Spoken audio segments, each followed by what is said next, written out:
नमस्कार दोस्तों, स्वागत है आपका सुपरनेट JRF हिंदी चैनल में। पता नहीं किसी कारणवश मेरी पिछली क्लासेस बहुत छोटी हो गई और वो अपने से बंद हो गया था, तो मैं फिर से यहीं से शुरू करती हूँ संस्मरण से।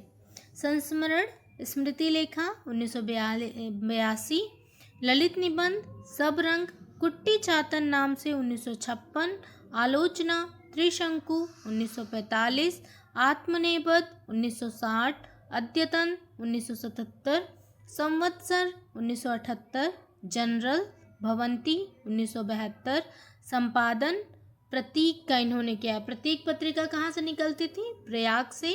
और प्रतीक पत्रिका का संपादन इन्होंने कब किया है? 1947 में। गजानन माधव मुक्तिबोध, इनका जन्म 1917 से 1964।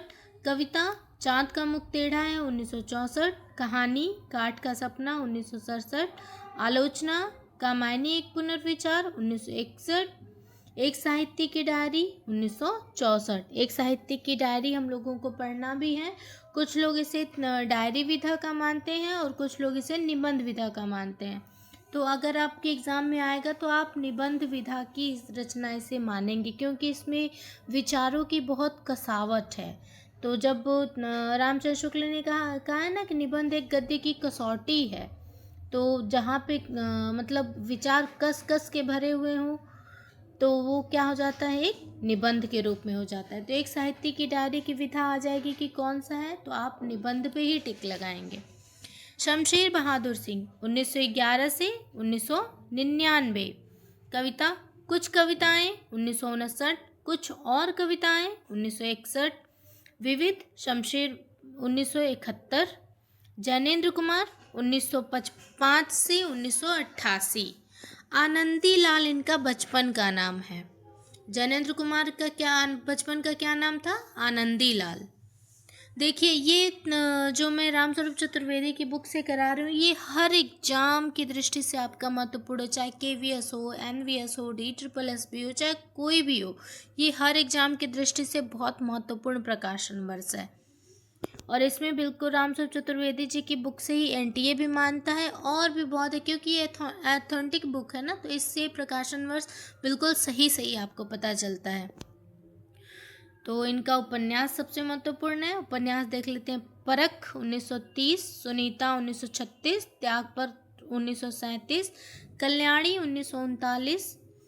उपन्यास एक बार फिर से देख लेते हैं। परख 1930, सुनीता 1936, त्यागपत्र 1937, कल्याणी 1939। कहानी जैनेन्द्र की कहानियां हैं 10 भाग। निबंध विचार साहित्य पूर्वोदय 1950, मंथन 1953, समय और हम 1962। यशपाल जी को देख लेते हैं। यशपाल 1903 से 1976, जन्म 1903, मृत्यु 1976। उपन्यास दादा कामरेड 1941, देशद्रोही 1943, दिव्या 45, अमिता 1956। झूठा सच 2 भाग में है 1958 और 1960।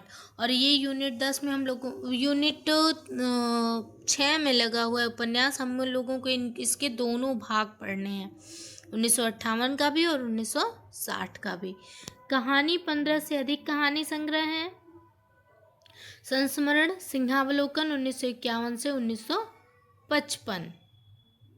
अब हजारी प्रसाद द्विवेदी जी को देख लेते हैं, जो महत्वपूर्ण है। हजारी प्रसाद द्विवेदी 1907 से 1979। उपन्यास बाण भट्ट की आत्मकथा 1946, चारुचंद्र लेख 1963, पुनर्नवा 1973, अनामदास का पोथा 1976। तो इसका क्या है? बचपन इसकी ट्रैक है। ब से बाण भट्ट की आत्मकथा 1946, च से चारुचंद्र-लेख 1963, प से पुनर्नवा 1973, न से अनामदास का पोथा 1976। आलोचना इतिहास सूर साहित्य 1936, कबीर 1942, हिंदी साहित्य की भूमिका 1940, हिंदी साहित्य का आदिकाल 1952, मध्यकालीन बोध का स्वरूप 1970। निबंध इनके हैं अशोक के फूल 1948, कल्पलता 1950, विचार और वितर्क नवीन संस्करण 1954। नागेंद्र जी को देख लेते हैं। नगेंद्र हैं 1915 से 1999। नगेंद्र को रसवादी आलोचक भी कहा जाता है और मनोवैज्ञानिक पद्धति का इन्होंने प्रयोग किया है। ठीक है, और इनकी प्रतिभा कैसी थी? बहुमुखी प्रतिभावादी थे नगेंद्र। ठीक है, आलोचना इन्होंने सुमित्रानंद पंत 1938, साकेत एक अध्ययन 1940, विचार और अनुभूति 1944, रीति काव्य की भूमिका तथा देव और उनकी कविता 1950, रस सिद्धांत 1964, मिथक और साहित्य 1989, रेखा चित्र और संस्मरण चेतना के बिंब 1967। अब रामविलास शर्मा जी को देख लेते हैं। रामविलास शर्मा 1912 से 2000। आलोचना इनकी क्या क्या है? भारतेंदु हरिश्चंद्र 1953, भारतेंदु युग और हिंदी भाषा का विकास परंपरा 1942, परिवर्धित संस्करण 1975, भाषा और समाज 1961, निराला की साहित्य साधना 3 खंड में है 1969, 72 और 76। निराला की साहित्य साधना कितने खंड में है? 3 खंड में है 1969, 72 और 76। महावीर प्रसाद द्विवेदी और हिंदी नवजागरण 1977। महावीर प्रसाद द्विवेदी और हिंदी नवजागरण 1977।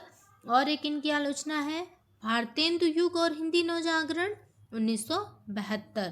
भारतेंदु युग और हिंदी नवजागरण 1972। नई कविता और नवलेखन युग 1954 से 1972 तक माना जाता है। नई कविता और नवलेखन युग 1954 से 1972 तक माना जाता है। नई कविता पत्रिका का प्रकाशन 1954 में हुआ है।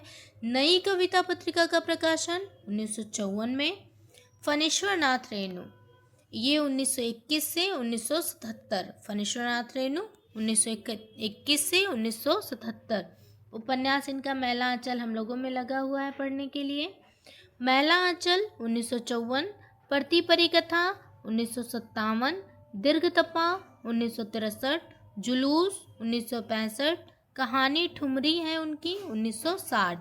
मैला आंचल 1954, प्रति परिकथा 1957, दीर्घतपा 1963, जुलूस 1965, ठुमरी 1960। रघुवीर सहाय जी को देख लेते हैं। रघुवीर सहाय जी 1929 से 1990। विविध इनका है सीढ़ियों पर धूप में 1960। सीढ़ियों पर धूप में 1960। कविता ये दूसरा तार सप्तक 1951, मतलब ये दूसरे तार सप्तक के कवि हैं 1951 के। आत्महत्या के विरुद्ध 1967। हंसो हंसो जल्दी हंसो 1975। लोग भूल गए हैं 1982। कुछ पते कुछ चिट्ठियाँ 1989। कहानी रास्ता इधर से है 1972। जो आदमी हम बना रहे हैं 1982। निबंध दिल्ली मेरा परदेश 1976। लिखने का कारण 1978 अर्थात 1994। अर्थात एक इनका है, अर्थात 1994 का है। युवा विकल्प युग 1972 से 2000। युवा विकल्प युग 1972 से 2000। युवा लेखन के अधिकतर सीधे रूप, सपाट बयानी और वक्तव्य के लिए ख्यात कवि। धूमिल का काव्य संकलन संसद से सड़क तक 1972 है। बहुलतावाद के विकल्पों पर कवि अशोक वाजपेयी और आलोचक नामवर सिंह की बहस समास है। विचार संचार काल ये 2000 से अब तक चला आ रहा है। विचार, क्योंकि आप देखेंगे कि नई जो युवा पीढ़ी है उसमें विचारों की अधिकता ज़्यादा है। वे अपने विचारों को रख सकते हैं, वे अपने विचार को प्रकट करते हैं। वो ऐसा नहीं कि जो पीढ़ी दर पीढ़ी चीज़ें चली आ रही हैं उसी को बस आंख बंद करके मानते चले आ रहे हैं। नहीं, वो उस पर विचार करते हैं, तर्क करते हैं। तो विचार संचार काल 2000 से है। विचारधारा से मुक्ति पर विचार का पोषण स्वीकार, विचार को अनुभूति में रूपांतरित करने का कठिनतर दायित्व, संचार माध्यमों की चुनौती, काल प्रवाह में शब्द की नई स्थिति।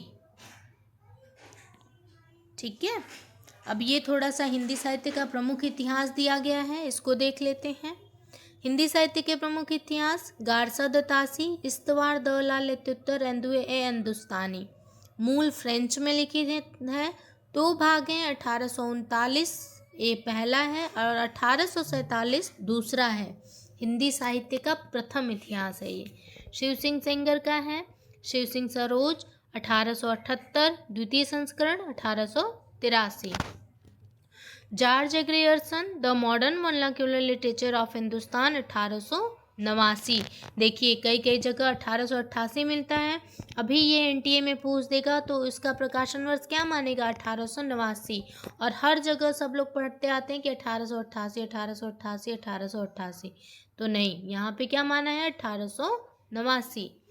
मिश्र बंधु विनोद के कितने भाग हैं, 3 भाग, 1913। रामचंद्र शुक्ल, हिंदी साहित्य का इतिहास, हिंदी शब्द सागर की भूमिका में हिंदी साहित्य का विकास शीर्षक से प्रकाशित 1929।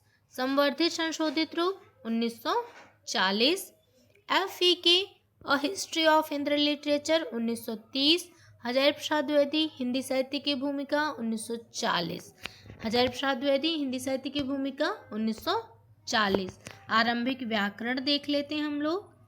व्याकरण में है मिर्जा खां का ब्रजभाषा व्याकरण 1676।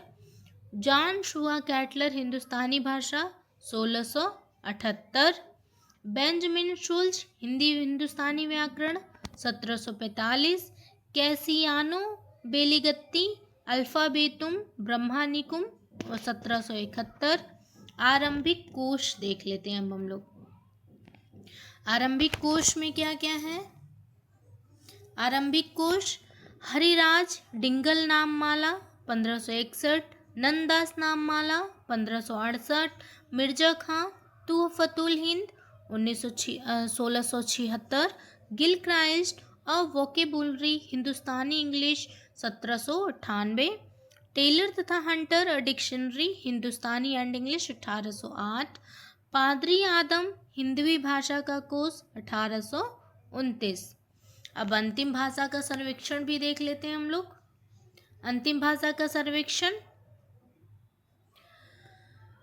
अमीर खुसरो 1317 में, विलियम कैरे 1815। 34 भाषाओं के उद्धरणों का विश्लेषण, जिनमें से प्रायः 14 हिंदी क्षेत्र से संबंध हैं।